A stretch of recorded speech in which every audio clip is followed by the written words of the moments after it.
Hi hello. இப்போ நாங்கள் ரீசெண்டாக வந்து ஜூடியோ போயிருந்தேன். அதில் என்ன ஸ்பெஷல் அப்படின்னா, நானும் என்னோடய தங்கச்சியும் சேர்ந்து ஷாப்பிங் போனோம்.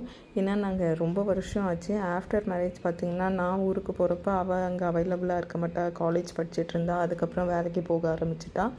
அவள் போகிறப்போ நான் போயிருக்க மாட்டேன். ஸோ இந்த மாதிரி கண்டினியூஸாக இருந்தது. பட் அன்றைக்கி ஒரு நாள் நாங்கள் 2 பேருமே அங்கே இருக்கணுன்ற கட்டாயத்து பேரில் நாங்கள் மீட் பண்ணோம். ஸோ ரொம்ப ஹாப்பி. ஆனால் இதெல்லாம் வந்து இட் ஹேப்பன்ஸ் ஒன்லி ஃபார் கேர்ள்ஸுங்க. எத்தனை பேர் ஒத்துக்கிறீங்க? நம்ம ஃப்ரெண்ட்ஸ் ஆகட்டும், நம்ம ஃபேமிலி ஆகட்டும், எல்லாரையும் ஒரே நேரத்தில் பார்க்குறோம் அப்படிங்கிறதே ஒரு பெரிய விஷயந்தான். ஏன்னா ஒவ்வொருத்தரும் கல்யாணம் ஆகி ஒவ்வொரு வீட்டில் இருப்பாங்க.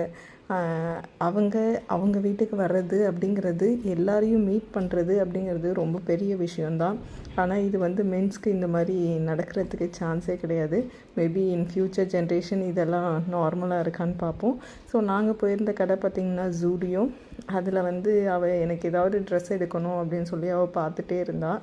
இந்த கேர்ள்ஸ் பார்த்திங்க அப்படின்னா, என்னோடய பர்செப்ஷனில் நான் எப்படின்னா, நிறைய பார்ப்பேன். ஆனால் நான் ஃபஸ்ட்டு என்ன பார்த்தனோ அதை தான் எடுத்துகிட்டு வருவேன்.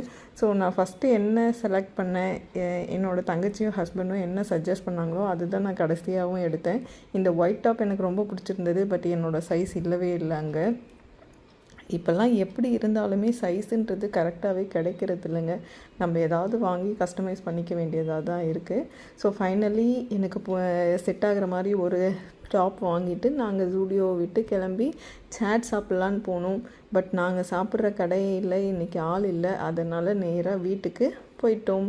அண்ட் இப்போது என்னோடய ஊரை பார்க்குறப்ப எனக்கு அப்படியே பிரமிப்பாக இருக்குது. அண்ட் ரொம்ப ஹாப்பியாகவும் இருக்குது. என் ஊர் நல்லா டெவலப் ஆகிட்டு இருக்குது. இன்னும் நிறைய டெவலப் ஆகணும்.